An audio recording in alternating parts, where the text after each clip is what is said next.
Hey everybody, my name's Jen. For those of you that don't know me, or that are new here, welcome. I know a lot of you have heard one of my stories about my childhood sexual abuse. I've been very open with it, with my friends and family and partners. It's not something that I've ever hidden.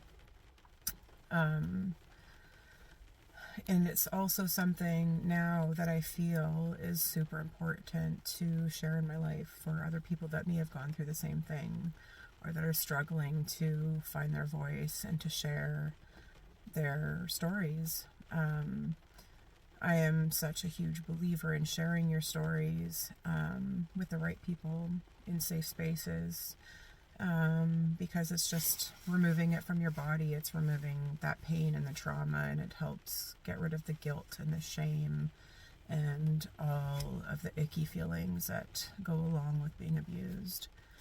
I myself was, as I'm sure many of you were that were sexually abused. I mean, I really don't know many women that weren't, and men also. But I probably do not have one friend that I can name that has not been sexually violated in one way or another throughout their lifetime. And I feel it's super important for us to share our stories and take our power back. I've always shared my story, but a few years ago, when I was going through a lot of trauma within my own life, things just kept compiling and piling and piling on top of each other, and I've kind of felt my whole life that I was okay, I was fine. I wasn't going to let him win or beat me or defeat me, but I learned that that was just a self-defense mechanism. That was just my armor keeping me safe. But as things compiled in my life, all of it came bubbling up. Everything from my past came bubbling up to the surface to be dealt with again. And I find that so often that, we're never completely healed from these things.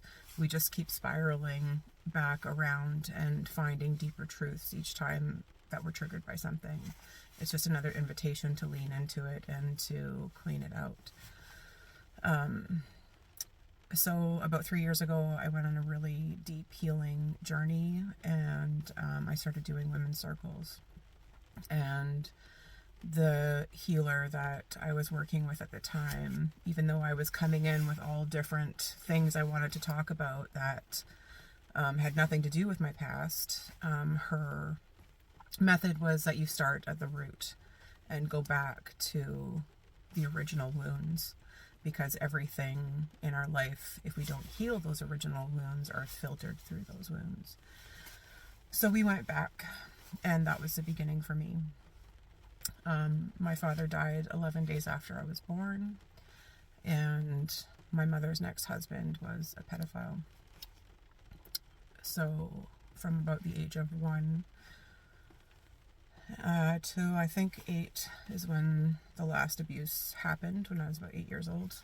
So, but living with him from about 1 until 4, I believe, consistently was raped and physically, psychologically, mentally abused. I had shotguns put in my face. He would threaten to kill my mother, threaten to kill me. Just really unspeakable, horrific things.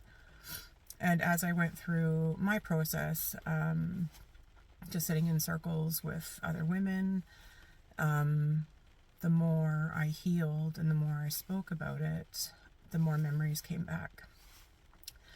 And there came a moment during that time that I needed to go to the authorities.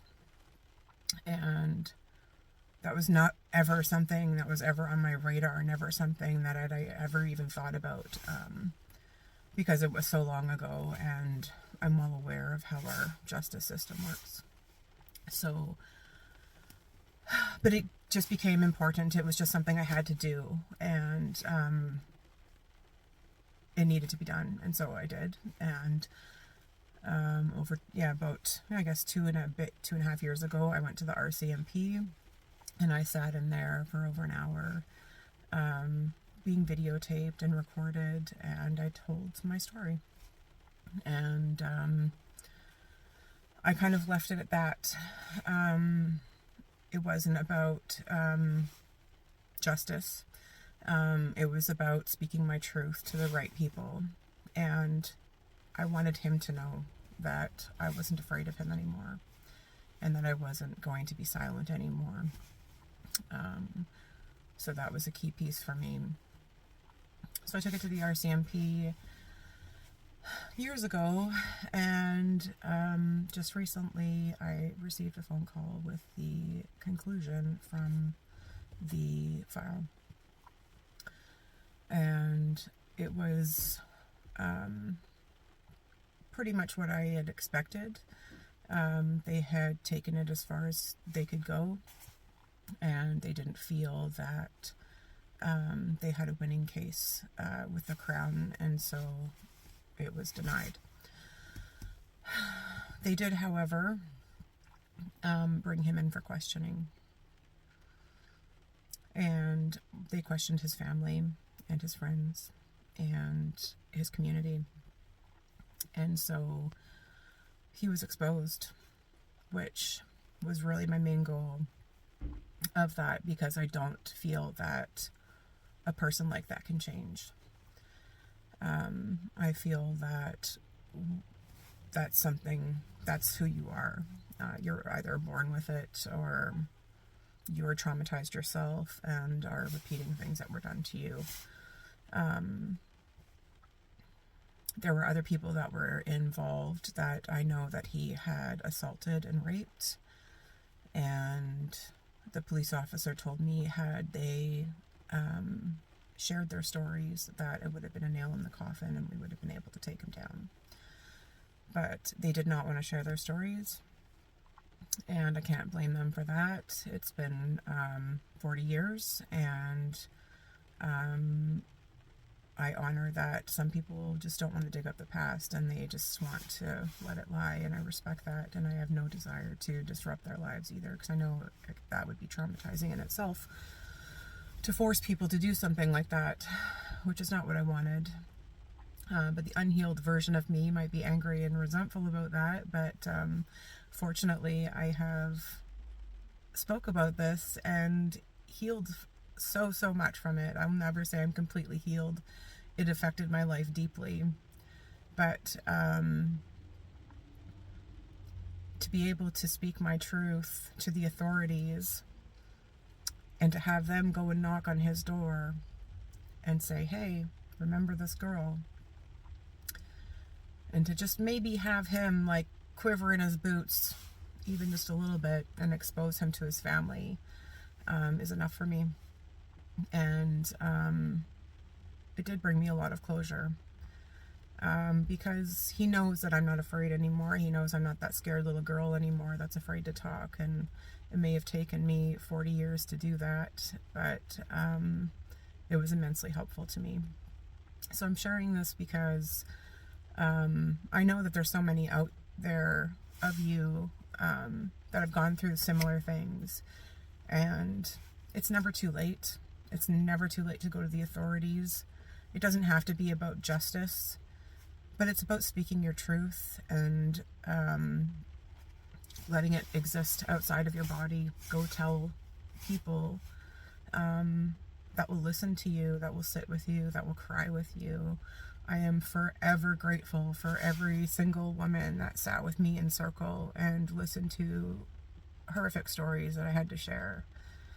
It felt like such a burden at the time, but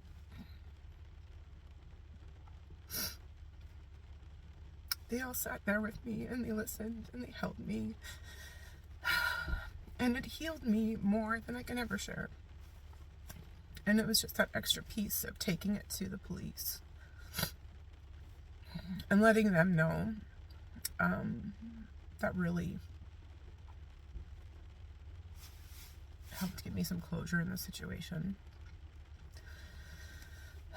Not the outcome that we would all hope for, obviously, but it's enough. It's enough for me, and I can let it be at peace and let it go, and just hug my own little inner girl and let her know that I've got her and that nobody is going to hurt her again, and that she's okay and I'm okay, and we're pretty friggin' amazing, and we're going to help people heal from the same things that we went through. So I hope that my story gives you a bit of strength to share your own story, because it's really, really so important to do so. Anyways, thank you so much for listening. Thank you for being a part of my journey. If you ever want to share your story with me, I invite you to do so. I'm here to listen. And I do host my own circles if you ever need a safe place to come and to cry and to share and to celebrate. Because this life can be so incredibly hard, but it can also be so incredibly rewarding. Thank you so much for listening. Have a good day.